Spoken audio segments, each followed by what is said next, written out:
ये फरमाइश मेरा बड़ा जो मेरा दोस्त है ना, मेरा दोस्त है, उसकी नज़र गाना है। उन्होंने फरमाइश ही मैंने फोन पर दसिया, उन्होंने उन्होंने नज़र भी, थोड़े सारे दोस्तों की नज़र भी तुसीं गाना सुनिया भी, बहुत अच्छा गाना, अच्छी शायरी मलिक शहबाज अब्बासी दी। ये गाना उन्होंने सी, जिन्हें भी सैड लिखी है, जो तुसीं कह रहे हो गाना जो शाम सवेरे आउंदा सी, ये भी उन्होंने लिखिया सी, ये भी उन्होंने सी, यह भी उन्होंने लिखी है। थोड़ी नज़र दौड़ा भी ना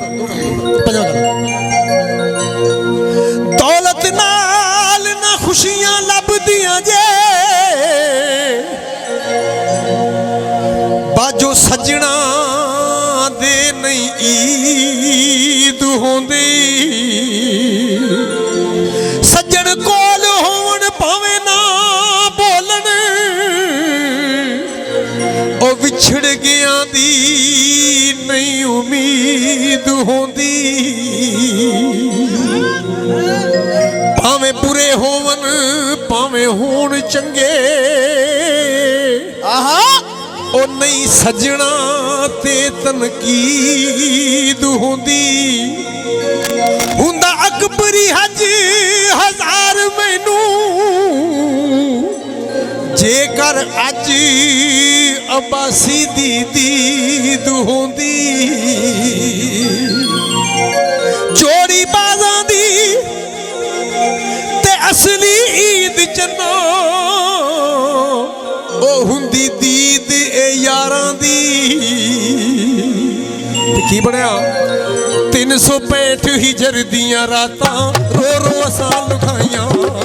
365 हिजर दियां रातां रो रो असां लुघाइयां। ना तू कीता फोन बेदर्दा, ना तू चिट्ठियां पाइयां।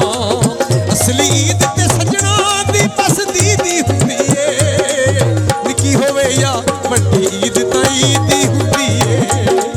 निकी होवे या वड्डी ईद तां ईद ही हुंदी ए। 300 रुपये का मार्केट जॉन खुद टिकट फीड करने सीख रहा हो। प्रोग्राम पेश कर रहे हैं किंग ऑफ फोक दर्द का राजा शौकत अली राजा।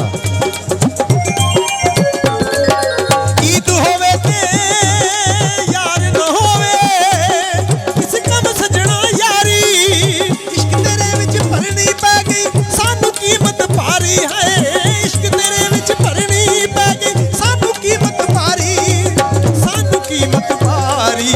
अख विच अथरू प्यार दी यार नसीदी हुंदी ए। वड्डी होवे या निक्की ईद तां ईद ही हुंदी ए। निक्की होवे या वड्डी ईद तां ईद ही हुंदी ए।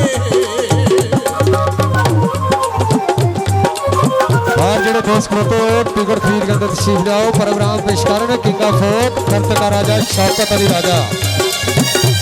एक ਇਹਦੇ ਜੀ ਅੰਤਰਾ ਸੀ, ਇਹਦੇ ਵਿੱਚ ਇੱਕ ਬੋਲ ਸੀ ਕੀ ਕੱਢਿਆ ਇੱਕ ਰੁਮਾਲ ਦੂਜਾ ਮੈਂ ਸੂਟ ਤੇ ਫੁੱਲ ਕਢਾਏ।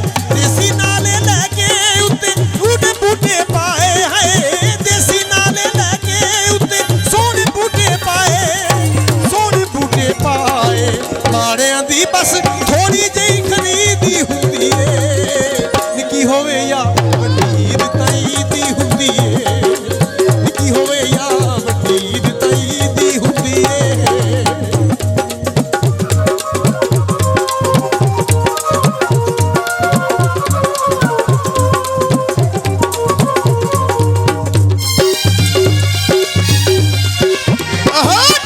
ਕੋਟਿਆਂ ਉੱਤੇ ਕਾਸੀ ਪੈ ਗਈ, ਗਿਣ ਗਿਣ ਯਾਰ ਤਰੀਕਾਂ। ਹੋਗਾ ਮੇਰੇ ਵਾਲ ਵਿੱਚ ਤੇ ਤੇਰੀਆਂ ਵਿੱਚ ਉਡੀਕਾਂ ਹੈ। ਹੋਗਾ ਮੇਰੇ ਵਾਲ ਵਿੱਚ ਤੇ ਤੇਰੀਆਂ ਵਿੱਚ ਤਰੀਕਾਂ, ਤੇਰੀਆਂ ਵਿੱਚ ਤਰੀਕਾਂ। ਹਿਜਰ 'ਚ ਲੱਗਦੀ, ਹਿਜਰ 'ਚ ਜਿਹੜੀ ਲੱਗਦੀ ਸੱਟ ਸ਼ਦੀਦ ਹੀ ਹੁੰਦੀ ਏ। ਨਿੱਕੀ ਹੋਵੇ ਜਾਂ ਵੱਡੀ ਈਦ ਤਾਂ ਈਦ ਹੀ ਹੁੰਦੀ ਏ। ਨਿੱਕੀ ਹੋਵੇ ਜਾਂ ਵੱਡੀ ਈਦ ਤਾਂ ਈਦ ਹੀ ਹੁੰਦੀ ਏ।